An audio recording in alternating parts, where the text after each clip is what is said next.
ভৱিষ্যতৰ পৃথিৱী আৰু বিজ্ঞান মনস্কতা। এই বিজ্ঞান মনস্কতা মানে কি?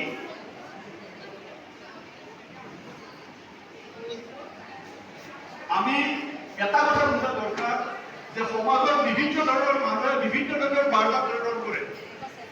আজিৰ সমাজত আমি তোমালোকেও দেখি আছা, আমিও দেখি আছো সৰুৰ পৰা বিভিন্ন সময়ত বিভিন্ন বাৰ্তা আহে, বিভিন্ন কথা আমি শুনি থাকো। এই প্ৰতিটো কথা সমাজত শুনি থকা প্ৰতিটো কথা, কিতাপত লিখা থকা প্ৰতিটো কথা, আমাৰ বিভিন্ন ধৰ্মপুথিত লিখা প্ৰতিটো কথা, বৈজ্ঞানিকসকলে কোৱা বিভিন্ন কথা, এই কথাবিলাক আমি চিন্তা ভাৱনা কৰি আমি মানি লওঁ নে এজন ডাঙৰ মানুহে কৈছে কাৰণে মানি লওঁ? এই কথাটোৱে হ'ল ভুল কথা। স্কুলৰ ছাৰে কৈছে গতিকে মই কথাটো মানি ল'ম নেকি? ছাৰে ক'লেই চব কথা শুদ্ধ নহ'বও পাৰে। অৰ্থাৎ বিজ্ঞান মনস্কতা হৈছে মূলতঃ প্ৰশ্ন কৰা। তুমি প্ৰশ্ন কৰিব পাৰিব লাগিব যে ছাৰ আপুনি যে ক'লে এই কথাটো কেনেকৈ হ'ব বুজাই দিয়ক। কোনোবাই যদি ঘৰৰ মানুহে কয় যে ওচৰৰ গাঁৱৰ ল'ৰাটো পাগল হৈছে কাৰণ তাক ভূতে ধৰিছে, তুমি প্ৰশ্ন কৰিব পাৰিব লাগিব এই যে ভূতে ধৰা বুলি কৈছা, এই ভূতটো ক'ত আছে, তাৰ প্ৰমাণ কি? তোমাক যেতিয়া ডাক্তৰে ক'ব যে তোমাৰ টাইফয়েড হৈছে, ডাক্তৰক ছাৰ টাইফয়েডটো কি? ডাক্তৰে বুজাই দিব যে টাইফয়েড কেৱল এটা বেক্টেৰিয়াই আক্ৰমণ কৰে, সেই বেক্টেৰিয়াটো আমি পৰীক্ষা কৰি বুজি পাওঁ। আপুনি ইলোৰা বিজ্ঞান মঞ্চৰ আপোনাৰ বিষয়ববটো কওকচোন। আপুনি আজি শিৱসাগৰলৈ আহিছে, উদ্দেশ্য ৰাজ্যিক সাধাৰণ সভা আমি দেখা পাইছোঁ বাৰু। ইয়ালৈ আহি আপোনাৰ অনুভৱ কেনেকুৱা হৈছে?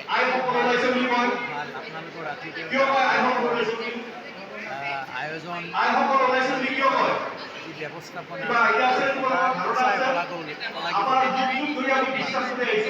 ভৱিষ্যতৰ যিসকল আমাৰ উত্তৰ পুৰুষ তেখেতলোকৰ বিষয়ে আপুনি কি ক'ব খোজে?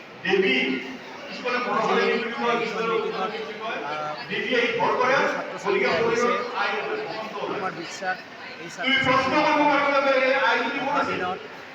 ছাত্ৰীৰ নিজে একজন বিজ্ঞান মনস্ক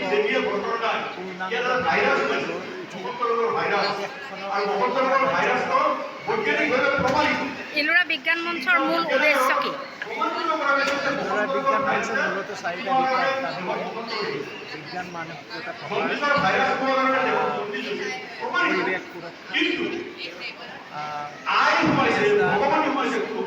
আৰু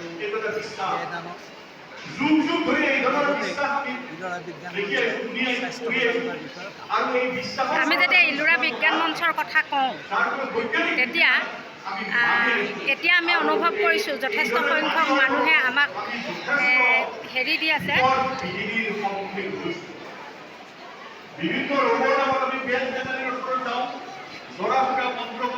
মানে ইলোৰা বিজ্ঞান মঞ্চৰ কথা যেতিয়া আমি প্ৰথমতে বুজি পোৱা নাছিলে, কিন্তু এতিয়া আমি যিসকলৰ আগত কওঁ ইলোৰা বিজ্ঞান মঞ্চৰ বিষয়ে, তেতিয়া তেওঁলোকে যথেষ্ট আগ্ৰহ দেখুৱায় আৰু ইয়াৰ সদস্য হ'ব খোজে। সদস্য হ'বৰ কাৰণে কি কৰিব লাগিব? বিজ্ঞান মঞ্চৰ সদস্য কৰিবলগীয়া নাই। আমাৰ নিৰ্ধাৰিত আছে, এই প্ৰপত্ৰটো আমাৰ ৱেবছাইটত আছে, ইলোৰা বিজ্ঞান মঞ্চৰ ৱেবছাইটত। তাতে গৈ পেলাই প্ৰপত্ৰটো নিজেও ল'ব পাৰে, ল'ব পাৰে আৰু প্ৰপত্ৰটো ফিল আপ কৰি বিজ্ঞান মঞ্চৰ সদস্য কৰিব পাৰে।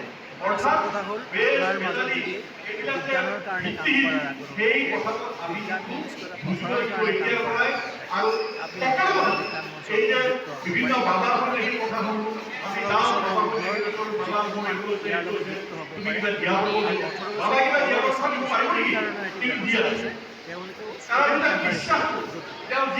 ধন্যবাদ ছাৰ, আপোনাক লগ পাই ভাল লাগিলে। আমি এতিয়া ভৱিষ্যতৰ কাৰণে ক'ব পাৰোঁ জয়তু ইলোৰা বিজ্ঞান মঞ্চ, জয়তু বিজ্ঞান মনস্কতা। ধন্যবাদ। এয়া আজি অসম ৰাজ্যিক সাধাৰণ পৰিষদৰ সভা ইলোৰা বিজ্ঞান মঞ্চৰ, আৰু ইয়াত যথেষ্ট সংখ্যক ছাত্ৰ ছাত্ৰী উপস্থিত হৈছে আৰু বৰ্তমান ভাষণ দি আছে জয়দেৱ শৰ্মা, গুৱাহাটী মেডিকেল কলেজৰ উপাধ্যক্ষ। আপোনালোকে উপভোগ কৰক হিলুৱা বিজ্ঞান মঞ্চৰ আজি এই সাধাৰণ সভা। ধন্যবাদ।